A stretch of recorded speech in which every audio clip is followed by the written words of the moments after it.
kejayaan Habib sebenarnya sudah berakhir, atau setidaknya di atas tubir jurang kehancuran.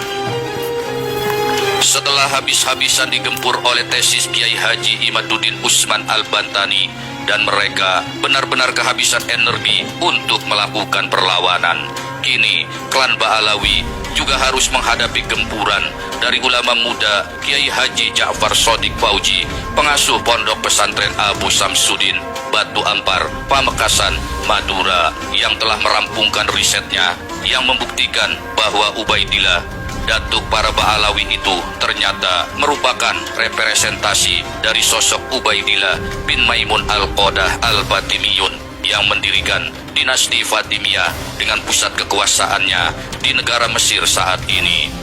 Mereka adalah kaum Yahudi pemalsu keturunan Nabi dan penganut Syiah Ismailiyah. Mereka pendukung sekte Qoramito Bahrain yang sesat, yang pada masanya sekte ini adalah gerombolan perampok, pembunuh ribuan jamaah haji, penjara kota suci Mekah, dan pencongkel Hajar Aswad di Ka'bah. Setelah kekuasaannya di bumi hanguskan oleh Salahuddin Al-Ayyubi atas restu Syekh Abdul Qadir Al-Jailani, para datuknya Ba'alawi ini lari dari Mesir hingga kemudian tiba di Hadramaut.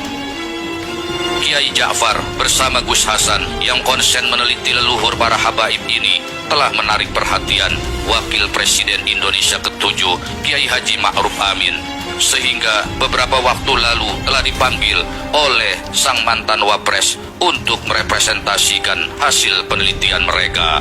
Kiai Ma'ruf sangat antusias mengikuti pemaparan para peneliti ini, sehingga memberikan apresiasi dan dukungan untuk menuntaskan penelitian dan secepatnya dipublish secara luas lewat sebuah buku, sehingga akan lebih mudah diakses oleh kalangan umat.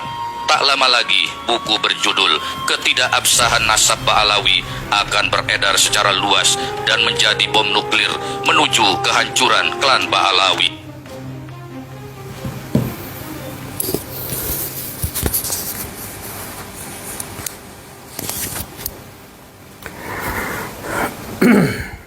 Ya, ngeri kan? Ya, ngeri kalau ditulis dari apa yang tadi disampaikan itu tentang siapa leluhurnya Ba'alawi. Sungguh mengerikan kan? Jauh dari apa yang selama ini didengung-dengungkan oleh para keturunannya hari ini, termasuk di Indonesia, penuh kurafat, dongeng yang tidak jelas seluntrungnya. Tetapi ternyata dengan demikian kita simpulkan tidak lebih dari sebuah upaya menutupi bangkai dari leluhurnya mereka sendiri, sekaligus menutupi bangkai dirinya sendiri. Alih-alih bertobat, minta ampun dan minta maaf kepada kita semuanya, tapi yang terjadi malah sebaliknya, merasa dihujat, merasa dipecah belah, merasa diadu domba dan seterusnya. Ini ibarat kawanan perampok yang selama ini dengan jubah kealiman, dengan jubah kebijakan, bersembunyi di tengah masyarakat. Masyarakat tadinya belum tahu, nggak ada gejolak. Nah, ketika kemudian terbongkar jati dirinya, hebohlah masyarakat. Masyarakat kemudian mengecam, masyarakat kemudian menghujat.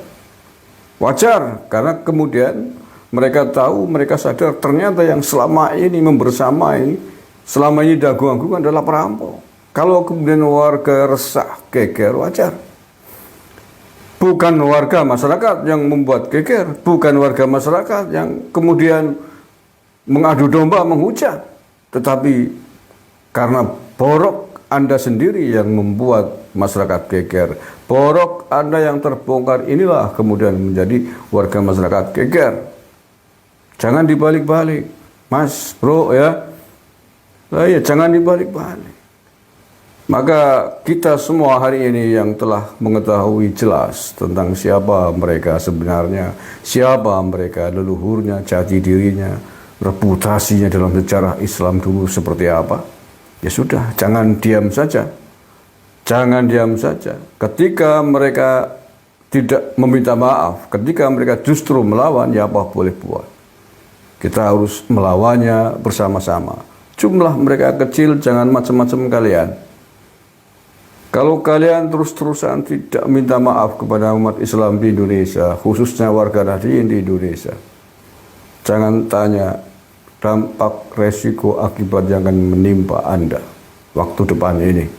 Sekali lagi, saya ingatkan dari Banyumas Raya ini, minta ampun kepada Tuhan, minta maaf kepada bangsa Indonesia, khususnya kepada warga Nahdliyin di Indonesia, kepada Kiai-Kiai NU di Indonesia, yang telah kalian bohongi selama ini. Kalau itu sanggup kalian lakukan, insya Allah selesai. Kita bangsa pemaaf. Jangan lagi mengaku-ngaku ketuhanan Nabi. Tetapi kalau kalian kemudian justru menyombongkan diri, jangan tanya. Sombong akan kita balas dengan kesombongan. Karena itu adalah sedekah. Dan kalian akan menyesal seumur hidup